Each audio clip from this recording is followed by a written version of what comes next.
회계는 여러분들이 제가 지난주에 말씀드렸던 대로 회계에 대한 책은 여러분들이 그냥 여러분 나름대로 읽어보시면 되고, 이제 다음 주부터 사실 제가 제일 하고 싶었던 거예요. 하나님의 경험하는 삶.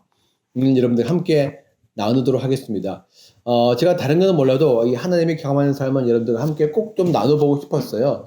나눠보고 싶었던 이유가 여러 가지겠지만은 가장 큰 이유는 뭐냐면 여러분들의 삶에 실제적으로 너무나 큰 영향력을 줄 수 있고 또한 많은 도움을 줄 수 있기 때문에 그렇습니다. 특별히 이 마지막 때를 살아가는 성도들에게 있어서 정말 우리가 배워야 될 중요한 영적 교훈들이 그 책에 담겨져 있어요. 제가 이제 우리 여러분들에게 계속해서 말씀드렸지만 이 마지막 때를 살아감에 있어서 정말 중요한 게 무엇인가, 뭐 여러 가지 중요한 것들이 많이 있겠죠.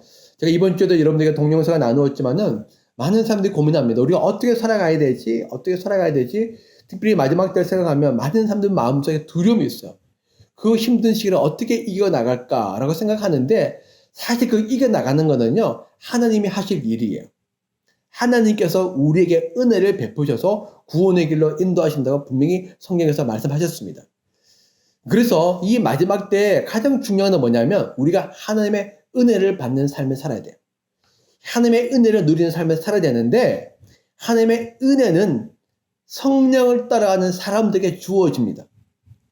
하나님의 은혜는 모든 사람에 다 주어지는 것이 아니라 하나님의 은혜는 성령을 따라가는 사람들에게만 주어지는 것이 하나님의 은혜예요. 다시 말하면 성령을 따라가지 않고 내가 원하는 대로 내 생각대로 내 계획대로 내가 살아갔던 방식대로 살아가면 하나님의 은혜를 못 누려요. 우리가 하나님의 은혜를 누리려면 반드시 우리가 성령을 따라가는 삶을 살아야 돼요. 그런데 성령을 따라가려면 한 가지 필요해요. 그것은 무엇이냐? 철저히 믿음의 삶이에요. 철저히 믿음의 삶이에요. 다시 말하면 하나님께서 말씀하시는 그 말씀을 따라서 살아갈 때 곧 그것이 성령을 따라 사는 것이고 그렇게 성령을 따라 살게 될 때 우리가 하나님의 은혜를 누린다는 것입니다. 그러므로 믿음, 성령, 은혜는요 마지막 때 성도들이 갖춰야 될 가장 중요한 우리 세 가지 요소가 되어져요. 그런데 그 믿음의 삶이라는 것이 사실은 그렇게 쉽지가 않아요. 믿음의 삶을 살려면 먼저 성령께 민감해야지 되고 성령의 음성을 잘 들어야 되며 성령이 말씀하시는 것에 순종할 수 있어야 됩니다. 성령께 민감하지 않은데 어떻게 성령의 음성을 들을 수 있겠으며 성령과 가깝지 않은데 어떻게 성령께서 하시는 말씀을 우리가 따라갈 수 있겠습니까? 그렇죠? 하나님께서 우리에게 은혜를 베푸기 위해서 우리를 인도하시는데 그 인도하는 그 길들은요 우리가 믿음으로만 순종하지 않으면 따라가기 어려운 길들이 많아요.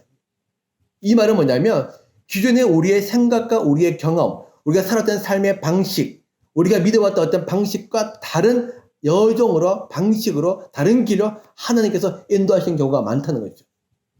때로는 우리의 생각으로 이해가 안 되어져요. 우리가 살았던 방식과 너무 달라요. 때로는 우리의 마음에 두려움이 오기도 합니다. 그렇지만 하나님은 그럼에도 불구하고 우리에게 그 길을 가라고 하세요. 그것이 바로 성령을 따라가는 삶인데 그 성령을 따라가려면 우리가 뭐가 필요하냐? 절대적인 믿음이 필요한 겁니다. 절대적인 믿음이 바로 하나님의 말씀에 우리가 귀를 기울이고 성령의 음성에 우리가 순종할 수 있게 되어지죠. 그렇게 성령의 음성을 따라서 살게 되어질 때 우리에게는 뭐가 주어지느냐? 하나님의 은혜가 주어져요. 우리가 구원을 받을 때도 전적으로 하나님의 은혜를 받죠. 그러나 그 구원을 받을 때 우리가 뭐가 필요합니까? 구원은 전적으로 하나님의 은혜를 받지만 그 전적인 은혜를 받기 위해서 한 가지 요소가 있는데 그 요소가 무엇이냐? 우리의 전적인 믿음이에요. 이 전적인 믿음과 전적인 은혜가 항상 같이 갑니다. 구원을 받을 때도 우리가 전적인 믿음으로 말미암아 전적인 은혜로 구원을 받는데 우리의 성도의 삶도 마찬가지예요. 전적인 믿음과 전적인 은혜로 말미암아 우리가 함께 살아가게 되는데 이것이 마지막 때에 들수록 더욱더 중요해집니다. 전적인 믿음으로 성령의 인도하심을 순종할 때 우리는 그 은혜를 누리게 되어지죠. 근데 그 삶에 대해서 나누고 있는 책이 바로 이 책이에요. 이 책은 이제 제가 20년도 전에 읽었던 책이었어요. 20년도 넘었구나. 그때가 몇 년도였지? 98년도? 99년도? 아마 그쯤 됐을 거야, 아마. 97년도였구나. 제가 97년도 읽었던 책이니까 지금보다 24년 전에 읽었죠? 근데 그때 제가 그 책을 읽고 저의 삶에 굉장히 많은 변화와 또 진보와 성장이 있었습니다. 그래서 여러분들과 함께 이 책을 나누면서 여러분들이 읽는데 이 책은 이제 재밌어요. 실제적인 이야기도 많이 나오고 경험담도 많이 나오고 여러분들이 제가 카톡으로 읽을 때 분량을 알려드릴 텐데 어쨌든 이거는 숙제가 아니에요, 여러분. 그렇죠? 예, 여러분 숙제가 아니고 여러분 숙제를 생각하시면 안 돼요. 여러분들의 삶을 위해서 여러분들과 하나님과의 관계를 위해서 여러분들이 읽는 겁니다. 그래서 여러분들이 저는 그냥 제 대략 매주 요 정도 분량으로 나간다고 말씀드릴 뿐이지 여러분들이 얼마만큼 읽으실까는 여러분들이 결정하시는 거예요. 예. 어떻게 읽으실 건가도 여러분들이 결정하시는 겁니다. 왜냐하면 여러분들의 믿음이고 여러분들의 삶이고 여러분들과 하나님과의 관계를 위한 것이기 때문에. 예. 그래서 여러분들 그렇게 생각하시고 읽어오시면 되겠습니다. 그래서 다음 주는 그렇게 하도록 하겠습니다. 자, 이제 오늘은 여러분들과 함께 회개에 대해서 할 텐데 회개는 뭐 우리가 너무 잘 알고 있는 거지만 여러분들 함께 다시 한번 좀 나누면서 오늘 주님의 음성을 좀 듣기를 원합니다. 우리가 계속해서 지난 몇 주 동안 이 내면에서부터 영적인 변화 그리고 이 변화를 통한 외면의 변화, 삶의 변화를 다루는 그 과정들을 우리가 쭉 밟아왔습니다. 그 과정 속에서 우리가 마지막으로 우리가 생각해야 될 것이 뭐냐면 바로 회개예요. 네. 회개의 핵심적인 의미는 뭐냐면 우리의 생각을 바꾸다 돌이키다는 것입니다. 회개는 무엇이냐? 회개는요 돌이키는 거, 바꾸는 거예요. 예. 회개의 가장 중요한 건 뭐냐면 우리의 생각을 바꾸는 것입니다. 이게 나왔죠? 회개는 무엇이냐? 나와 하나님을 새롭게 인식하는 것이다. 회개는 하나님 앞에서 나 자신을 재정비하는 것이며 회개는 외적인 변화를 가져오는 내적인 변화다. 우리가 생각을 바꾸다. 생각 왜 바꾸느냐? 기존에 갖고 있던 그 생각이 잘못되었다는 것을 전제하고 있습니다. 기존에 우리가 가졌던 그 생각, 기존에 우리가 했던 그 생각들, 결국에 우리의 생각이 우리의 삶을 주도하고 인도하고 이끌어 나가는데 우리가 생각했던 그것들이 무엇인가 잘못되어졌다는 것을 전제를 하고 있죠. 잘못되어졌기 때문에 생각을 바꾸는 겁니다. 그렇죠? 그래서 바꾸어서 어떻게 하느냐? 우리가 가던 그 방식대로 살지 않고 내가 하던 방식대로 내가 행하지 않고 그걸 바꾸어서 내가 가야 될, 내가 마땅히 가야 될 바른 길을 가는 것, 그것이 바로 회개라는 것이에요. 네. 그래서 회개는요, 우리 생각에서부터 시작이 되어져서 마지막은 항상 우리의 삶으로까지 연결되어집니다. 그래서 회개는 외적인 변화를 일으키는 내적인 변화예요. 예. 왜냐하면 회개는 우리 생각의 변화부터 시작이 되어져서 생각을 바꾸는 말미암아 삶의 전환이 일어나기 때문에 반드시 외적인 전환, 변화를 일어나게 되어 있습니다. 외적인 변화가 안 일어났어? 그러면 뭔가 잘못된 회개라는 거예요. 예. 그렇죠? 네. 자, 그런데 이 회개는요, 두 종류의 회개가 있어요. 제가 지난주에도 말씀을 나눴듯이 우리의 자아 깨어짐도 두 종류의 자아 깨짐이 있다고 그랬죠? 처음에 우리가 예수 그리스도를 믿을 때 반드시 우리의 옛자아, 내가 주인이 되어 있는, 내가 왕이 되어 있는 그 자아가 깨어져서 예수님을 나의 주인으로 왕으로 모시는 그런 깨어짐이 필요하고, 그리고 난 다음에 구원받은 성도들이 우리가 거룩한 삶을 살기 위해서 예수를 닮은 성화의 삶을 살기 위해서 가는 과정 가운데 우리의 삶에 뭐가 있죠? 계속 자기 깨어짐이 있는 거예요. 우리의 연약함과 부족함과 옛 습성들, 옛 사고방식, 옛 우리의 감정들, 옛 추구했던 모든 것들이 다 깨어지고 바뀌어져서 예수를 닮아가게 됩니다. 그 과정 속에 다 뭐가 필요하냐? 회개가 필요해요. 그 회개도 우리가 처음에 예수 그리스도를 믿을 때 반드시 회개가 필요해요. 우리의 자아가 깨어지게 되면 반드시 뭐가 나오느냐? 회개가 같이 나옵니다. 그러니까 자아 깨어짐과 회개는요 항상 같이 가요. 자아가 깨어졌다고 하는데 회개를 안 해서 그러면 뭔가 이상한 거예요. 회개했다고 하는데 자아가 안 깨져서 그것도 뭔가 이상한 거예요. 진정한 회개는요 자아가 깨어지기 때문에 나오는 결과예요. 예. 자아가 깨어졌단 말은 무엇이죠? 뭔가 우리 안에 있는 그 견고한 것들이, 그렇죠? 그 고집스러운 것들이, 완고한 것들이 계속 잘못되고 있는데 그 잘못되고 있으면 우리가 인정하고 하나님 앞에 내어들어서 그걸 깨트리는 과정이거든요. 그것이 바로 회개로 나타난다는 거죠. 그래서 우리가 예수를 믿을 때, 정말 예수님을 영접할 때 반드시 우리의 견고한 자가 깨어지고 예수 앞에 회개하고 나의 죄를 회개하고 내 고집스러움을 회개하고 잘못됐음을 인정하고 고백하고 내 삶을 어디로? 예수님께로 돌이키는 겁니다. 그래서 우리가 예수를 영접할 때 반드시 자아 깨어짐과 그다음에 자아 깨어짐에 합당한 깊은 회개가 나타나게 되어 있어요. 그렇지만 그것으로 끝나는 것이 아닙니다. 우리가 이 땅에서 살아갈 때도 계속해서 우리에게 회개가 필요해요. 왜? 자아 깨짐이 있기 때문에. 지난주도 계속해서 말씀드렸던 것처럼 우리가 예수를 믿었지만 여전히 우리 안에는 잘못되어 있는 옛 습성들이 남겨져 있어요. 그렇죠? 죄성이 남겨져 있어서 우리가 구원받고 하나님의 자녀가 되어줬음에도 불구하고 이 죄는 우리가 하나님의 자녀가 된 것이 너무나 못마땅한 거예요. 그것이 너무나 싫은 거예요. 그래서 계속해서 우리를 괴롭혀서 하나님의 자녀임에도 불구하고 자녀답게 살지 못하게 하려고 하는 그 옛 습성들이 남겨져 있는데 그 옛 습성들을 나도 모르게 살아가게 되어집니다. 나도 모르게 사람들에게 말을 툭툭툭 건넬 때 옛 습성대로 정말 지혜롭게 사랑으로 절제함으로 온유함으로 말하는 것이 아니라 옛 습성대로 쉽고 그냥 편하게 막 말을 하게 되는 거죠. 이거는 우리의 신분은 하나님의 자녀임에도 불구하고 우리의 언어 습관은 옛 사람과 별로 다른 바 없다는 것입니다. 근데 그렇게 우리가 말을 하게 되면 반드시 말하는 과정 속에서 상처를 받아요. 사람들이. 상처를 받기도 하고 사람들에게 오해를 불러일으키기도 하고 결국에는 덕이 되지 못하게 되는 거죠. 이런 것들은 잘못된 것입니다. 왜냐하면 우리가 하나님을 믿는 성도로서 하나님의 자녀로서 합당하지 못하기 때문에. 이런 부분이 있어서 우리가 하나님 앞에 우리의 잘못을 회개하고 나가야 되는 거죠. 우리의 습관도 마찬가지고 우리 생활 방식도 마찬가지예요. 대인 관계도 마찬가지입니다. 모든 부분에서 우리가 하나님의 자녀가 되어질수도 불구하고 새로운 방식을 익히는 것이 아직까지 우리에게 익숙지 않고 이것이 우리가 완전히 몸에 배이지 않다 보니까 나도 모르게 옛 방식들이 불쑥불쑥 나올 때가 있어요. 근데 그 옛 방식은 항상 죄로 인해서 물들어지는 방식이에요.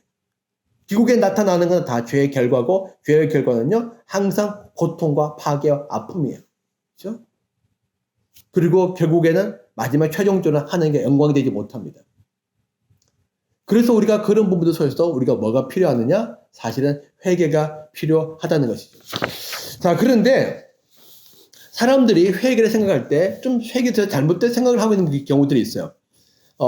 우리 회개에서 뭐 할 때 뭐냐면 어떤 감정적인 경험, 죄의 인식, 이거 뭐냐면 우리가 어떤 죄를 느낄 때 내 마음속에 내가 죄를 지었구나 잘못했어 라고 느끼는 경우, 그렇죠?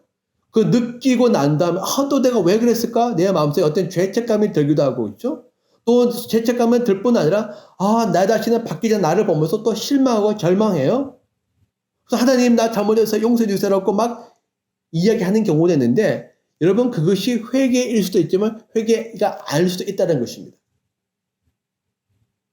이해를 하세요? 우리가 정말 진정한 회개를 하게 되면 반드시 그 회개 속에 뭐가 일어나냐? 첫 번째, 우리의 죄에 대한 인식이 일어나요. 이거 잘못되어졌구나. 이거 옳지 않구나. 이거 바르지 않구나. 이거 고쳐야겠구나. 이것 때문에 내 삶의 이웃과의 관계에 있어서 하나님께 문제가 생겼구나. 반드시 인식이 생기게 됩니다. 두 번째가 뭐가 나오냐면 인식과 더불어서 거기에 대해서 죄책감을 느끼게 돼요. 죄책감. 옳지 않아.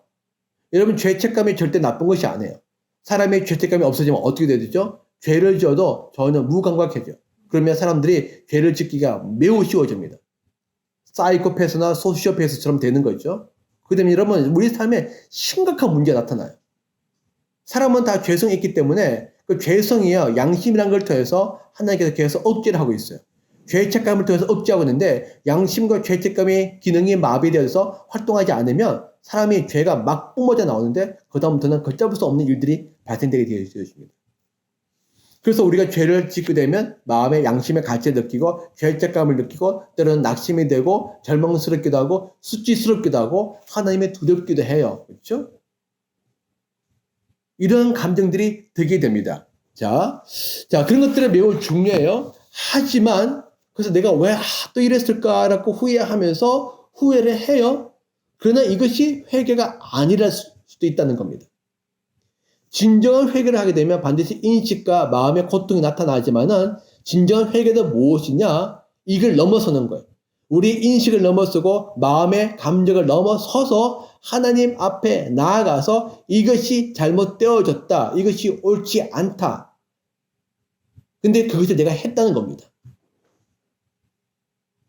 우리가 가만히 보면요.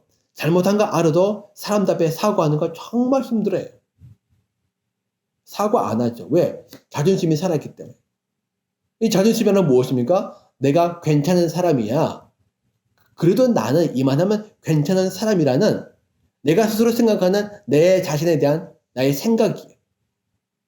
근데 그것이 살아있다 보니까 사실은 우리가 사과한다는 것은 뭔가 잘못했다는 것이고, 잘못했다는 말은 내가 괜찮다고 생각하는 내 자신이 괜찮지 않은 사람임을 우리가 고백하는 거거든요. 그 사람들이 그런 자존심 때문에, 그 자존심은 곧 우리의 교만을 나타냅니다. 우리의 교만이 깎여지지 않았기 때문에 자존심을 내세우고, 자존심이 있기 때문에 사과를 하지 않아요.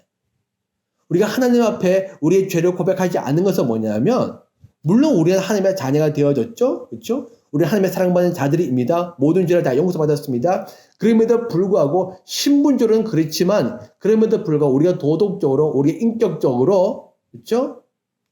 우리가 아직까지 하나님 앞에 옳지 않은 뭔가 문제가 있는 잘못된 부분이 있다라는 것을 우리가 고백하지 않은 거예요. 그렇게 되어지면 어떻게 되어집니까? 하나님과 관계에 문제가 생겨요. 여러분, 우리가 자녀와의 관계도 마찬가지죠. 이웃과의 관계도 마찬가지입니다. 사실 우리 자녀들이 우리에게 잘못하는 경우도 많이 있죠.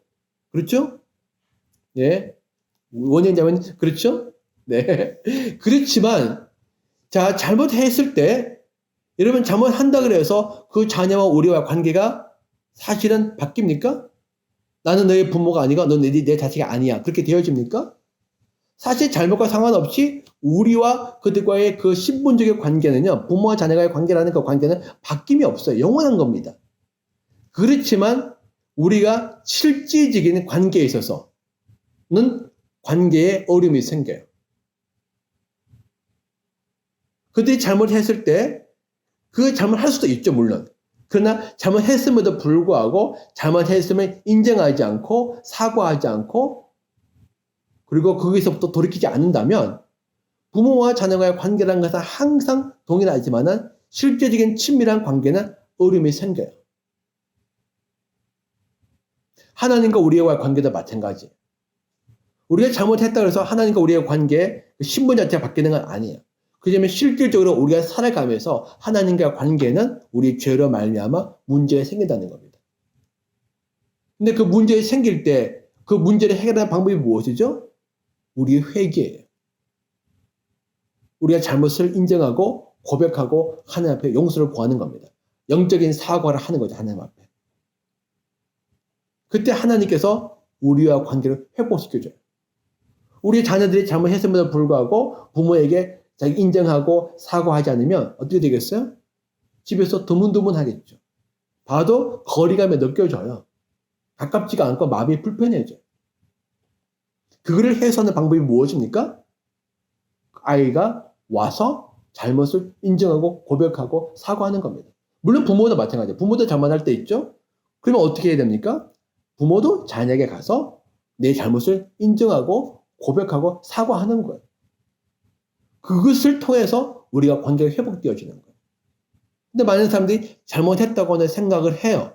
옳지 않다는 건 알고 있어요. 그렇지만 여전히 우리가 입으로 고백하지 않아요. 그러면 어떻게 되는 겁니까? 관계에 어려움이 있는 거죠. 하나님과 관계도 마찬가지예요. 많은 사람들이 하나님 앞에서 잘못했다, 옳지 않다고 생각하고 있지만 진정으로 하나님 앞에 나가서 입으로 영적인 사과, 회개를 하는 것을 힘들어요. 그렇기 때문에 하나님과 관계에 있어서 드문드문한 겁니다. 관계의 거리감이 계속 생기는 거죠. 이걸 해소하는 길은 무엇입니까? 우리가 하나님 앞에 겸손히 우리의 죄를 회개하고 그리고 거기서 떠나는 거예요. 근데 이 회개는 무엇입니까? 잘못했기 때문에 그 잘못에서 떠나는 겁니다. 잘못했다고 하는데 잘못을 계속해서 반복하게 되면 사실은 그것은 진정한 회개가 아닐 수 있는 거죠. 물론 우리의 습관이라는 것이 하루쯤에 바뀌지는 않습니다. 그렇죠? 우리가 오랫동안 몸에 배이는 성품이 절대 하루쯤에 바뀌어지지 않아요. 그럼에도 불구하고 우리가 계속해서 그곳에 머문다면 그것은 진정한 회개가 아니라는 것이죠. 진정한 회개는 무엇이냐? 죄의 실체를 깨닫고 이것이 하나님과 나와 이웃과의 관계에 얼마나 심각한 문제가 있는지를 우리가 그것을 인정하고 그리고 그것을 고백하는 거야. 하나님 앞에 잘못했으면 하나님 앞에 고백하고 이웃에게 잘못했으면 이웃에게 고백하고 나 자신에게도 고백하는 겁니다. 나의 잘못에 대해서. 그래서 회개는 뭐냐? 나 자신에 대해서 하나님께 대해서 이웃에 대해서 죄를 고백하는 거야. 그것이 전적으로 내 탓임을 우리가 인정하는 겁니다. 그걸 받아들이는 거죠. 그리고 난 다음에 그거에 대해서 우리가 책임질 부분이 있으면 책임을 지는 겁니다. 그래서 진짜 회개예요. 옛날에 우리가 미량이라는 영화가 있었는데 그 미량의 영화를 보게 되면 전도연이가 그 아이가 제가 잘 기억이 안 나는데 아마 어떤 남자에 의해서 아마 아이가 살해를 당하죠. 살해당하고 난 다음에 그 사람이 감옥에 가죠. 아마 예수를 믿었을 겁니다. 예수 믿고 난 다음에 자기는 자기의 모든 죄를 용서함 받았다고 너무 좋아하는 거예요. 근데 전도연의 마음은 전혀 좋아지지 않아요. 왜? 자기 아들이 죽었으니까. 여러분 이럴 때 진짜 회개는 무엇이냐? 진짜 회개는 그 당사자 앞에 찾아가서 자기의 죄를 고백하고 그리고 그 사람의 마음을 위로해주고 그리고 자기가 짊어져야 될 책임이 있으면 그 잘못에 대해서 자기가 명확하게 책임을 지는 겁니다. 예를 들어서 어떤 사람이 다른 사람의 물건을 도둑질했어요. 도둑질한 거는 명확히 잘못한 것입니다. 죄죠? 그 죄책감이 있어요? 그리고 난 다음에 자기가 하나님의 용서를 구했습니다. 하나님, 내가 잘못했습니다. 내가 저 사람께서 도둑질했습니다. 빼앗았습니다. 하나님께서 그의 기도를 듣고 용서해 주시겠죠? 그러나 사실은 아직은 아니에요. 그가 정말 잘못했다면 그의 잘못은 어떻게 해야 되죠? 그가 도둑질한 사람에게 찾아가서 자기가 사과하고 도둑질한 것에 대해서 자기가 보상을 해줘야 되는 거예요. 진짜 회개는 무엇이냐? 반드시 그 행위에 합당한 진짜 회개는 뭐냐면 우리의 그 회개에 대한 고백에 합당한 행위까지 나타나셔야 진짜 회개가 되는 겁니다. 근데 많은 사람들이 회개에 합당한 행위를 하기 싫어해요. 왜 하기 싫어하죠? 그 말은 뭐냐면 미안한 마음도 있고 잘못했다는 것도 알지만은 그에 대한 책임을 지고 싶지 않은 거예요. 대가를 지불하고 싶지 않은 겁니다. 또는 내가 그럼에도 불구하고 여전히 옛날에 즐기던 것을 계속 누리고 싶은 거예요. 옛날에 즐기던 그 삶의 방식과 그 세상적 쾌락들, 육체 욕망들을 떠나고 싶지 않은 겁니다. 그래서 지금 주어져 있는 그 상황만 모면하기 위해서 사람들이 회개하는 경우들이 많아요. 이 어려운 상황을 모면하기 위해서 회개하는 거예요. 이런 회개는 진정한 회개가 아니고 이런 회개는 하나님께서 받지 않으세요. 왜? 마음의 중심을 아시기 때문에. 하나님은 우리의 입술의 고백을 보는 것이 아니라 우리의 마음의 중심을 아시기 때문에 우리가 진정으로 어떠한 마음으로 회개했는지 주님께서 다 알고 계시는 것이죠. 네. 그래서 우리가 진정한 회개를 한다는 건 뭐냐? 그 하나님 앞에서 내가 한 잘못에 대해서 내가 책임질 것이 있으면 책임지겠다고 행동하는 겁니다. 가장 대표적인 예가 누구냐면 바로 삭개오죠. 그 당시 삭개오는 세리죠. 세리는 사실은 이제 그 로마인을 대리해서 사실 세금을 걷어가지고 로마에 갖다 주는 역할을 했습니다. 그런데 그러다 보니까 사실 유대인들이 세리를 싫어했죠. 왜 싫어하느냐? 세리들이 세금을 거둬들 것 이상으로 거두는 거예요. 그래서 줄 것은 주고 나머지 건 다 누가 합니까? 자기 주머니에 챙겨 넣는 거예요. 그 당시 사실은 이스라엘인들의 삶이 굉장히 힘들었어요. 특히 식민지로 산 사람들 더 힘들죠. 왜? 나라에 바쳐야 될 세금도 바치고, 그렇죠? 성전세도 있고 각종 세금이 있죠. 그 외에 로마에 또 바쳐야 되고. 그러니까 세금이 2종 3종이 있다 보니까 그 당시 2000년 전인 사람들인데 얼마나 삶이 각박하고 힘들고 어렵겠어요, 그렇죠? 그런데 세금이 2조 3조 나오다 보니까 너무 살기가 어려운 거예요. 그런데 이 세리들은 같은 동족임에도 불구하고 사실은 세금을 걷어서 로마에 주는 어떻게 보면 우리가 일제강점기에 있을 때 사실은 일본을 위해서 일하는 조선인들과 같은 사람들이었어요. 그러니까 그런 사람들은 조선인들을 보기에는 너무 화가 나는 거죠. 게다가 세금을 거둬야 될 것 이상으로 더 많이 걷어가지고 자기 주머니에 축복하는 거예요. 그러니까 자기들은 배고파서 굶고 있는데 세리들은 배가 불러서 떵떵거리면서 살고 있는 거죠. 북한의 김정은이 보세요. 그죠? 백성들이 인민들 다 굶어 있는데 뺏상 말라 했잖아요. 근데 자기는 살이 쪄가지고 너무 쪄서 걷기도 힘들어. 이런 상황이 되는 거죠. 그런 상황이 되었는데 나중에 삭개오가 예수님을 자기 집에 초청하고 난 다음에 이렇게 이야기합니다. 뭐랄까 이야기하죠? 예수님, 내가 만약 잘못한 것이 있으면 내가 만약에 거둬야 될 세금 이상으로 거두어서 다른 사람들에게 피해를 준 것이 있으면 내가 그것의 4배를 갚겠습니다. 왜 4배냐?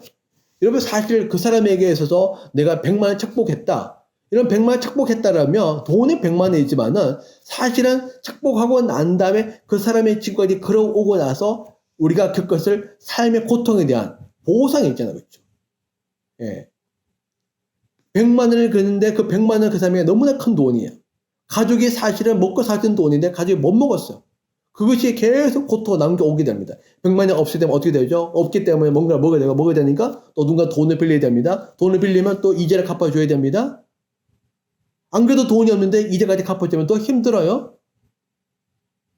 이런 삶의 악순환이 계속 되는 겁니다. 그래서 100만 원이 100만 원이 아닌 거예요. 그 사람에게 짊어져 있는 경제적 부담은요, 몇 배가 되는 겁니다. 그래서 삭개오가 그것을 알고 난 다음에 뭘까 말하죠? 내가 4배를 갚겠다. 그러니까 내가 그 사람의 잘못한 것에 대해서 갚고 그 사람이 치러야 될 많은 부분들에 있어서 정신적인 고통에 있어서 삶의 어른들까지 내가 갚겠다고 그가 약속한 겁니다. 그러자 예수님께서 뭐랄까 말씀하시죠? 너희 집에 오늘 구원이 임했다. 구원이 임했다. 예. 이 말은 뭡니까? 너가 진짜 회개했구나. 말로만 회개하는 것이 아니구나. 요 상황만 모면하려고 어때 너 마음에 있는 약간 불편함을 해소하려고 회개하는 것이 아니라 너가 진짜 잘못했던 것을 깨닫고 거기에 대해서 너가 책임을 지려고 하는구나 라고 아셨기 때문에 예수님께서 그 삭개오의 고백을 들으시고 오늘 너네 집에 구원이 임했다고 말씀하는 겁니다. 그래서 옛날에 세례 요한도 그렇게 이야기했어요. 회개에 합당한 열매를 맺어라. 너가 정말 회개했다면 잘못했다면 잘못한 짓을 떠나야지. 너가 옳지 않은 짓을 했다면 옳지 않은 것을 떠나야지. 옳지 않다가 말을 하고 계속 거기에 머물러 있어? 옳지 않다가 말을 하면서 계속 옛날 같은 삶을 똑같이 살고 있어? 그거는 진짜 회개가 아니야. 그거는 그냥 너 순간에 하나님의 진노를 모면하기 위한 거짓말일 뿐이야. 우리가 그런 회개를 할 수 있다는 겁니다. 실제로 많은 사람들이 그런 회개를 해요. 저는 이제 지난번에 우리 원영자매님이 우리 이제 수요일날 성경 공부할 때 그 말씀했는데 너무 기억이 나는데, 그렇죠? 우리가 죄를 지었을 때 수요일날이었죠, 아마? 그 죄를 지었을 때 그 죄에 대해서 하나님께서 슬퍼하겠구나. 내가 죄를 지었을 때 그 죄를 짓는 나를 통해서 나의 모습을 보면서 내 죄가 하나님의 마음에 슬픔을 안겨드렸구나. 저는 이것이 굉장히 중요한 영적인 통찰력이라고 저는 믿어요. 왜? 죄에 대해서 우리가 보통 생각하게 될 때 이 죄를 어떤 심판과 두려움의 관점에서 많이 생각하거든요. 그러나 가장 궁극적인 거는요, 하나님께서 우리의 죄에 대해서 책망하시고 죄에 대해서 우리에게 훈계를 하실 때도 사실은 우리가 사랑하기 때문에 하나님께서 책망하시고 훈계하시고 때로는 우리를 깨트리시는 겁니다. 사랑하지 않으면 사실 관심도 없어요. 우리가 정말 죄에서 떠나는 것은 뭐냐면 바로 그 관계적인 아픔을 우리가 느낄 때 사실은 우리가 죄에서부터 떠나게 되어져요. 물론 그 죄에 대한 결과를 말미암아 우리가 주었던 삶의 고통이 너무나 크기 때문에 떠나기도 하지만은 더 중요한 것은 사실은 관계적인 고통이에요. 예를 들어서 아까도 이야기했듯이 우리 자녀들이, 그렇죠? 우리 가까운 사람들이 정말 우리의 기대를 저버리고 또는 우리가 생각하는 것과 다른 삶의 방향을 향해서 우리가 살아가는 것을 우리가 보게 될 때, 그들이 정말 지혜롭지 못한 삶을 살게 될 때, 그렇죠? 우리가 그들을 보면서 느끼는 마음의 아픔이 있잖아요. 잘못한 것은 둘째 치고 우리가 사랑하기 때문에 그들을 바라보면서 느끼는 마음의 안타까움과 아픔이 있잖아요. 그렇죠? 저렇게 살면 안 되는데, 저렇게 가면 안 되는데, 저렇게 하면 안 되는데, 죄는 무엇이냐? 가장 죄는 뭐냐면 우리를 향한 하나님의 사랑에 하나님의 마음의 아픔을 남겨들었다는 겁니다. 하나님은 우리를 사랑하여서 우리 하나님의 자녀를 삼아 주었어요. 거룩한 하나님의 백성이 되게 해 주었습니다. 하나님의 나라를 누릴 수 있도록, 저 천국이 우리의 것이 될 수 있도록 하나님께서 은혜를 베풀어 주었어요. 하나님께서 하나님의 자녀에게 무한한 하나님의 은혜와 사랑과 능력을 베풀어 주십니다. 축복이 기다리고 있어요. 그럼에도 불구하고 우리가 거스른 축복과 은혜를 무시하고 가볍게 여기고 우리가 여전히 세상을 향해서 산다면, 세상을 따라 산다면, 옛 방식을 따라 산다면 그런 모습을 바라보면서 하나님께서 우리의 하나님의 마음이 아프신 거죠. 하나님께서 보시면서 슬퍼하시는 겁니다. 안타까운 거예요. 네? 안타까운 거죠. 너무나 좋은 곳이 있는데 그를 바라보지 못하고 그냥 다른 것에 마음이 뺏기는 모습을 보면서 안타까운 거죠. 회개는 바로 그 하나님의 마음을 느끼는 것에서부터 시작이 되는 겁니다. 하나님의 날 이토록 사랑하셨고 하나님이 이토록 나를 좋아하시고 하나님의 나를 위해서 이만큼 많은 은혜를 베푸셨는데 내가 그것을 저버려서 하나님의 마음의 아픔을 안게 드렸구나. 그래서 진정한 회개를 하는 사람들은요, 반드시 죄책감도 오지만 마음에 뭐가 오냐면 슬픔이 와요. 슬픔. 마음에 깊은 슬픔이 오게 돼야죠. 여러분, 하나님께서 우리의 마음에 슬픔을 줄 때가 있어요. 성령께서 우리의 마음에 슬픔을 줄 때가 있어요. 여러분, 성령께서 우리의 마음에 죄책감과 슬픔을 줄 때 여러분 그를 떨쳐버리려고 하지 마십시오. 우리가 그 슬픔을 가지고 애통해하면서 하나님을 찾을 때 여러분 그것이 뭐가 되는지 아세요? 우리 안에 죄에 대한 저항력이 생기게 됩니다. 그 죄책감이 우리 안에 죄에 대한 저항력으로 나타나고 하나님에 대한 그 슬픔 있죠. 내 삶에 대한 슬픔이 바로 우리 안에 죄에 대한 저항력으로 나타나서 죄에 대해서 거부할 수 있는 힘으로 우리에게 나오게 된다는 겁니다. 그래서 죄를 떠나고 우리가 하나님 향해서 나아가게 돼요. 가장 대표적인 예가 또 누구냐? 바로 돌아온 탕자죠. 돌아온 탕자를 보십시오. 돌아온 탕자를 보게 되면 그 탕자가 아버지를 떠나서 낯선 나라에 가서 살다가 돈 다 탕자였죠. 여러분 원래 율법에 의하면요. 그런 애들은요. 어떻게 되는지 아세요 여러분? 율법에 의하면 탕자 같은 애들은요. 나무에 매달아서 죽여야 돼요. 예.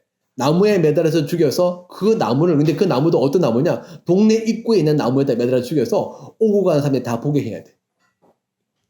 그래서 다른 사람들이 이런 일이 없도록 귀감을 삼도록. 그만큼 사실은 그런 일들은 유대 사회에서는 있을 수 없는 일이에요. 왜? 유산은 죽을 때까지 아버지 것이거든요. 아버지가 스스로 자녀들에게 물려주기 전까지는요, 절대 자녀가 아버지한테 그걸 달라고 할 수 없어요. 그래서 아버지가 돌아가시기 직전에 그를 자녀에게 보통 남겨주죠. 그런데 아버지가 말씀도 하지 않는데 자녀가 가서 먼저 자기 목줄 달라고 했어요. 얼마나 교만해요. 얼마나 무례합니까? 근데 아버지가 자녀에게 줘요. 왜 주죠? 자녀는 생각합니다. 내가 이 재산만 있으면, 이 돈만 있으면 아버지처럼 살지 않아. 아버지보다 훨씬 더 잘 살 수 있어. 재밌게 살 수 있어. 성공할 수 있어. 근데 아버지는 알죠. 이 돈 가지고 가져가봤자 얘가 어떻게 될 것 뻔히 다 보입니다. 그렇지만 아버지는 돈을 줘요. 왜? 사람이란 거는요. 겪을 건 겪어야 하더라고요. 제가 보니까 인생은 쇼크시 지름길이 없어요. 예. 사람은요. 겪을 건 겪고 그다음에 나중에 가야 될 때는 가야 하더라고요. 그래야 배워요. 돈도 중요하지만 이런 마음으로 아이가 남은 인생을 바르게 살 수 없어요. 이런 태도로 인생을 바르게 살 수 없어요. 이런 마음가짐을 가지고 아버지랑 바른 관계, 다른 식구들과 바른 관계를 맺을 수가 없어요. 결국에 뭐죠? 스스로 깨달아야 하는 겁니다. 스스로 깨닫게 하기 위해서 아버지는 마음이 아프지만 재산을 줘요. 주고 난 다음에 얘가 재산을 쓰고 어떻게 될지 뻔히 보이죠. 얼마 가지 못해서 다 탕진할 거다. 탕진하고 난 다음에 남아있는 삶의 결과를 아버지는 압니다. 그 비참한 삶을, 어려운 삶을. 그렇지만 그때 되어서 비로소 그가 잘못한 것을 깨닫고 아버지 앞에 돌아올 것을 아버지는 아셨던 거죠.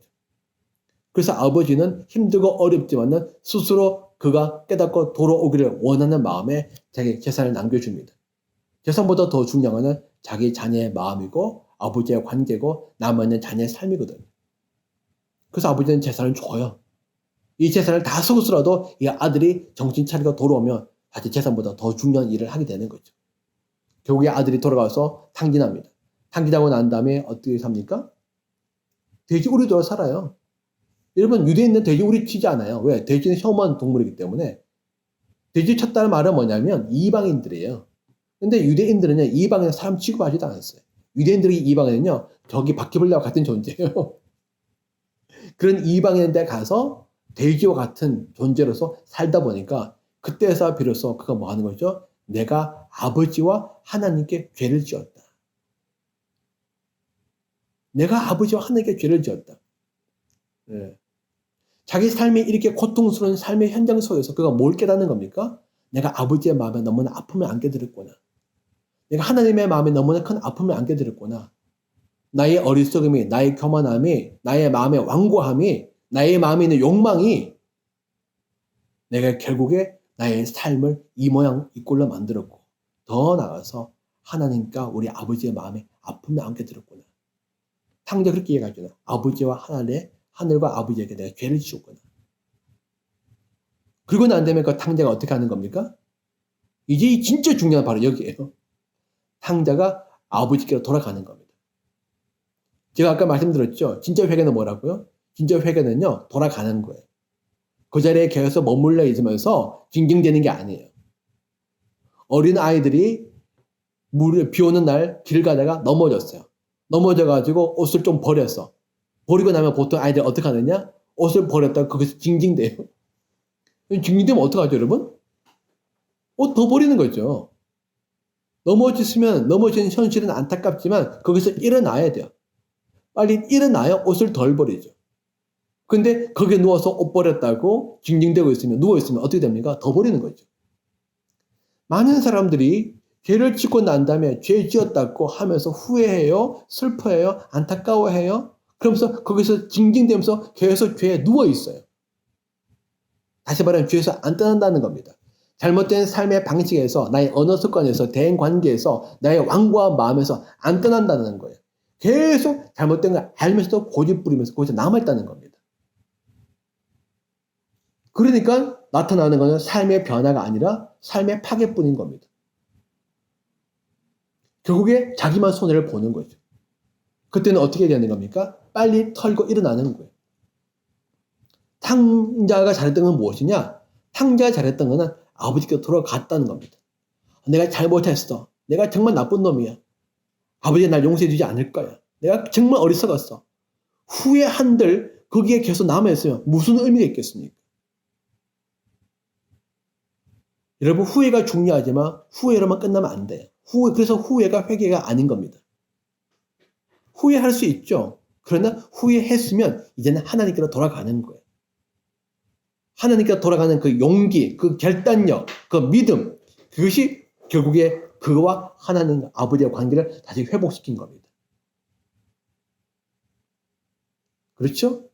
그가 그 결단을 하고 아버지께로 돌아가니까 멀리 있는 아버지가 그 아들을 바라보고 아들에게 찾아옵니다.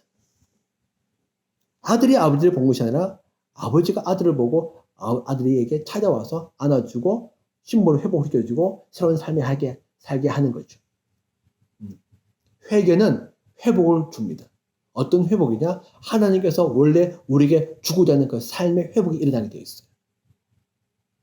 그 회복은요, 항상 하나님의 은혜와 하나님의 축복이 우리에게 동반되어집니다. 그러면 이전과는 전혀 다른 삶을 살게 되어지는 거죠. 회개하는 거 어려워요. 우리의 잘못을 인정하는 거 정말 어렵습니다. 고백하는 거 정말 어려워요. 그리고 그 길을 떠나는 건 더 어려워요. 그렇지만 그럼에도 불구하고 그 회개에는 항상 하나님의 놀라운 회복의 축복이 있는데 그 회복은 원래 하나님의 자녀로서 우리가 마땅히 살아야 될, 그리고 마땅히 누려야 될 하나님의 은혜와 축복을 누리는 삶으로 회복이 일어난다는 겁니다. 그래서 여러분 무엇이든 간에 하나님께서 여러분에게 말씀하는 게 있다면 여러분 그 말씀을 잘 들으시고 하나님 앞에서 고집 부리지 않으시기 바랍니다. 우리의 마음을 완고하게 하지 마시기 바랍니다. 성령님 앞에 우리가 무릎을 꿇고 정직하게 우리의 마음을 고백하고 하나님의 은혜를 구하고 그리고 거기에서 떠나십시오. 네. 물론 아까도 이야기했듯이 우리의 옛 습성이 몸에 배어져 있기 때문에 그렇죠? 옛 습관이 하루쯤에 바뀌지는 않아요. 가다가 또 넘어질 수 있고 가다가 또 반복할 수 있어요. 그렇지만 그럼에도 불구하고 우리가 여기서 떠나겠다는 결심을 하고 하나님의 은혜를 구한다면 성령께서 우리를 도우셔서 우리하고는 거기를 떠날 수 있도록 우리가 하나님께 갈 수 있도록 계속 도와주고 힘을 주시고 우리를 인도한다는 사실입니다. 그러면서 우리는 점점 더 예수님과 가까우실 뿐 아니라 우리 예수를 닮아가는 자로서 우리가 변화되어지게 됩니다. 그럴 때 우리가 모든 면에서 예수를 닮아가는 영적인 성숙함이 그리고 성숙할수록 우리의 영적으로 강건해져요. 영적으로 강건할수록 우리는 어떤 상황에도 흔들리지 않는 자로서 믿음의 길을 가게 되어질 뿐 아니라 그의 변화된 삶의 모습을 통해서 뭘 하는 거죠? 하나님께 영광을 돌리게 되어져요. 우리가 가던 그 길을 그 잘못된 길을 떠나게 되면요. 반드시 삶에서 변화가 나타나고 관계와 이웃에서 변화가 나타나죠. 예를 들어서 간단한 예지만 옛날 방식대로 말하지 않고 말을 조심해서 우리가 하게 되면 다툴 게 훨씬 줄어들어요. 그렇죠? 옛날에는 화가 나면 화나는 그 기분대로 감정을 절제하지 못하고 그냥 막 말을 내뿜었는데 그 말이 비수화되어져서 사람들 속에 상처가 되어지고 아픔이 되어지고 엎드려진 물을 다시 담지도 못하고 그러면 관계가 악화되어지고 그죠? 다 멀어지게 되잖아요. 그걸 깨달았을 때 내가 잘못했구나. 이 말이 정말 그 사람들 마음에 얼마나 큰 상처를 줬을까. 그걸 깨닫고 난 다음에 말을 바꾸려고 노력하고 하나님의 은혜를 구하고 우리가 조심해서 절제하면서 물론 답답은 하겠죠. 그렇죠? 답답은 해요. 그렇지만 그럼에도 불구하고 내 마음이 시원한 것이 중요한 것이 아니라 상대방의 마음에 아픔이 되지 않는 것이 중요하기 때문에 다시 말하면 이전에는 내 중심적으로 이야기했다면 이제는 내 중심적이 아니고 상대방을 위해서 고려하면서 배려하면서 말을 하기 때문에 나는 답답할 수 있겠죠. 그러나 그 말이 상대방을 위해서 나가는 말이다 보니까 옛날처럼 다툼의 여지가 없어지는 거예요. 오히려 사람들이 위로받고 격려받고 마음이 풀리게 되는 거죠. 그럼 어떻게 되어집니까? 관계가 좋아지게 되죠. 싸움이 없어지니까. 사랑의 관계가 싹트게 되고 사랑의 열매들을 먹게 되는 겁니다. 이것은 하나의 예일 뿐이에요. 이게 진짜 회개라는 거죠. 그래서 우리가 진짜 회개를 하게 되면 반드시 나 자신과의 변화도 일어나지만은 그리고 우리 이웃과의 관계에서도 우리가 변화가 일어나게 됩니다. 그러면서 하나님께서 우리를 통해서 하나님의 통치, 하나님의 나라를 확장시켜 나가는 거죠. 그럴 때 사람들이 야, 너 안에 요즘 너 바뀌었어. 우리 안에 바뀌어진 그 모습은 곧 누구의 모습인가요? 우리 안에 예수의 모습인 거예요. 그래서 그들이 우리를 통해서 예수를 보는 겁니다. 그리고 그런 우리의 삶을 통해서 예수님께서 영광을 받으시는 거죠. 사랑하는 우리 여러분들은 참으로 이 회개의 과정을 통해서 회개는요, 우리가 죽을 때까지 필요해요. 왜? 우리는 계속해서 실수와 부족함과 잘못을 저질렀기 때문에. 저도 마찬가지예요. 그렇지만 여러분, 그렇다고 해서 그것에 절대 낙심할 필요 없습니다. 꼭 기억하십시오. 우리의 신분은 변함이 없어요. 나는 하나님의 자녀고 하나님이 나를 사랑하시고 하나님이 나를 너무나 좋아하세요.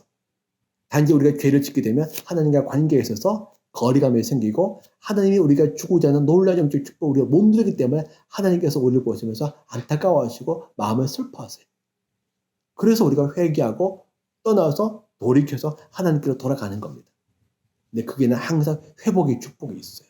항상 회복의 축복이 있어요. 놀라운 영적 은혜와 하나님의 그 사랑을 여러분들이 경험하게 될 겁니다.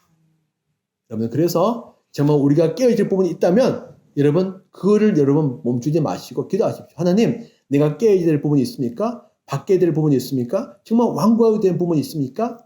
성령님 나에게 알려주십시오. 보여주십시오. 내가 고집부리지 않겠습니다. 내가 자꾸 부정하거나 거부하지 않겠습니다. 인정하고 고백하고 받아들이겠습니다. 그리고 하나님 내가 거기서 떠나겠습니다. 바꾸겠습니다. 하나님 나를 빚어 만드십시오. 나의 안에 예수의 형상을 더 만드십시오. 모든 면에서 예수를 닮아갈 수 있도록 주님 나를 만드십시오. 나는 주님의 것이고 주님은 나의 왕이시기 때문에 나를 통치하시고 성령께서 내 안에 예수의 생명으로 더 역사하십시오. 기도하시고 나아가시기 바랍니다. 그럴 때 정말 우리의 내면에서부터 변화가 일어나고 그 변화는요. 나중에 더 큰 영적인 변화, 삶의 변화, 관계의 변화로 이어지게 될 것이며 여러분을 통해서 하나님께서 하나님의 뜻을 이루게 될 것입니다. 아멘. 네. 자, 여기까지 하고 잠깐 기도하겠습니다. 하나님 감사합니다. 하나님 오늘도 짧은 시간이지만 하나님의 말씀을 나누었습니다. 오늘 특별히 우리가 회개에 대해서 말씀을 나누었습니다. 하나님 사실 우리는 이 회개를 별로 좋아하지 않습니다. 회개가 거북하고요. 회개가 부담스럽고 할 수 있으면 피하고 싶습니다. 그렇지만 회개는 하나님께서 우리를 사랑하기 때문에 우리에게 주시는 놀라운 영적인 축복의 통로이자 관계의 회복의 기회입니다. 하나님 이 축복의 통로, 이 관계의 회복의 기회를 우리가 놓치지 않고 받아들이겠습니다. 하나님 우리에게 더 깊은, 더 진실된 하나님 회개의 길로 인도하여 주십시오. 성령께서 우리의 마음을 비추십시오. 성령께서 하나님 우리의 삶을 비추십시오. 우리가 우리의 자신을 바라보는 것이 아니라 하나님의 관점에서 모든 것을 바라보고 생각하고 우리가 인식하고 인정하고 그리고 잘못된 것을 고백하겠습니다. 하나님 내가 그것을 부정하지 않겠습니다. 외면하지 않겠습니다. 받아들이겠습니다. 그렇지만 하나님께서 우리가 이렇게 회개하며 나갈 때 하나님께서 은혜를 베푸셔서 우리를 새롭게 하여 주실 것이고 예수를 닮게 하여 주실 것입니다. 그렇게 해서 주님을 찬양합니다. 주님을 신뢰합니다. 주님을 의지합니다. 나는 하나님의 사랑받는 자녀고 하나님은 나의 아빠십니다. 그러므로 하나님의 자녀답게 살겠습니다. 하나님 이 회개를 통해서 더욱더 하나님의 자녀로서 성숙된 자녀로서 살 수 있도록 성령님 우리 안에서 역사하십시오. 예수님 이름으로 감사함의 기도를 드립니다. 아멘.